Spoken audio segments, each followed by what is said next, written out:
قرطاج لم تكن فينيقية لبنانية أو شامية حتى. هذه هي الحقيقة. هل تعلم أن هناك من يروج لفكرة أن قرطاج لبنانية الأصل وأنها مجرد امتداد لما يسمى الفينيقيين؟ لكن ماذا يقول العلم؟ في سنة 2025 نشرت مجلة نيتشر دراسة ضخمة حللت الحمض النووي لأكثر من 220 شخص دفنوا في مواقع قرطاجية في تونس، صقلية وإسبانيا.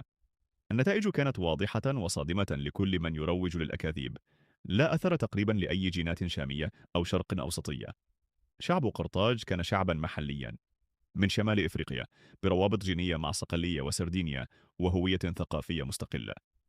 قرطاج لم تكن مستنسخة من صور أو صيدا، بل كانت حضارة بونية قوية بلغتها ودينها ونظامها السياسي. نشأت وتطورت في تونس. حتى كبار المؤرخين مثل جوزفين كوين في كتاب رحلة البحث عن الفينيقيين أكدوا أن مصطلح فينيقي كان تسمية إغريقية ولا وجود له كهوية حقيقية. قرطاج لم تكن لبنانية، بل كانت تونسية، إفريقية، مستقلة، فخورة.